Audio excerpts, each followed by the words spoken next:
I've been in the tech space for a few years now, mainly focusing on computers.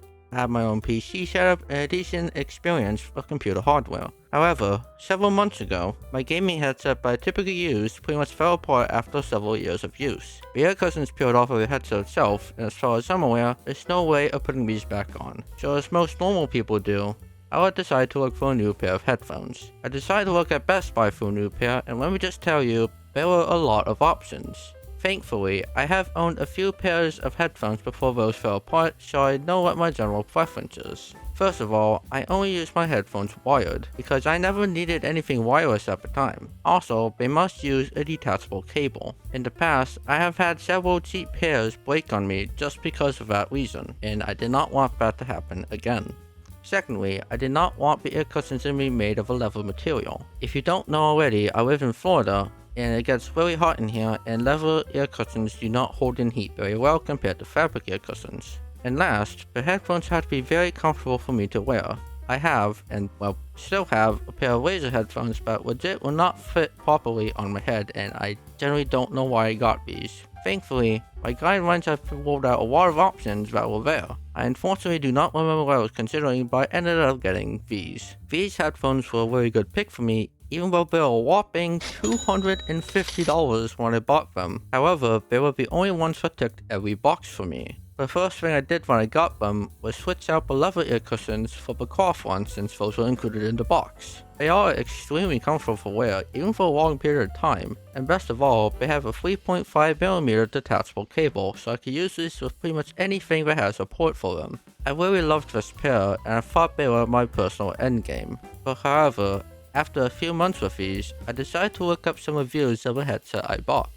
And I ran into a highly detailed video of a YouTuber named Gadgetry Tech that showed something that I found to be pretty interesting. He showed a graph comparing what the headset sounded like between different ear cushions. It appeared there was a lot more bass in the leather ear cushions than the cloth ones. That was interesting to me for one particular reason. I wasn't aware that headphones could sound differently based on the ear cushion material, and I've always preferred fabric ear cushions because I liked how they were more breathable on my head. But since it is the winter months here in Florida as of the time of recording, I thought it would be interesting to give the leather ear cushions a try, to see if I can notice a difference in the sound. And let me just say, there was a big difference in the sound between the two types of materials. I was shocked that these sounded so much, I don't know the words, more bumpy? I'll just go with that. Let's just say a little more thumpy. I think this is where the rabbit hole started to begin for me. I started to listen to a lot more music just because of this change.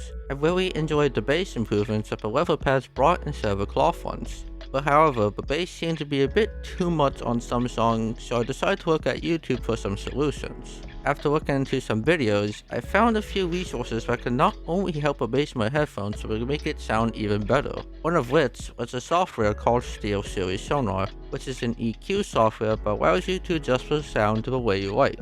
I decreased the bass a little bit and was happy with the result. But however, while I was looking for solutions, I ran across a website called SqueakLink, and what it essentially is a large database of headphone sound profiles. Additionally, SqueakLink has another option to auto EQ a pair of headphones to match another. They also have an option to match what is called the Harman curve, which is essentially what most people think a good pair of headphones sound like. So I just decided to auto EQ them to the Harman curve and copy those settings from SqueakLink to the StereoSeries Sonar software. And then after some time putting in the settings for it, I was yet again very surprised at the result. Pretty much every song I had saved sounded quite a bit more natural to me. The vocals popped out at me like the music was alive, and the bass seemed to be more controlled in every song, even the ones that I thought were a bit too much at the time. Everything sounded so much better to when I first bought these headphones. But now it really begs me to question, can I make this sound even better? I think the next step for me in this journey is to buy a new pair of headphones and maybe an amp jack to go with it. However, the price of hi-fi audio equipment is very expensive, so if I were to go on this route, I would have to save up my money, and probably quite a lot of it. And to be honest, I don't even know if I should even continue this rabbit hole, I guess you could call it. I have heard from other people that audio is a very expensive hobby, and it is very addicting once you get into it. But on the other hand, I am so much curious now about audio, but I really want to experience the high end of this hobby. And I don't know what will end up happening, but whatever happens, I am going to keep you guys updated. Anyway, thanks for watching. I'll see you in the next one.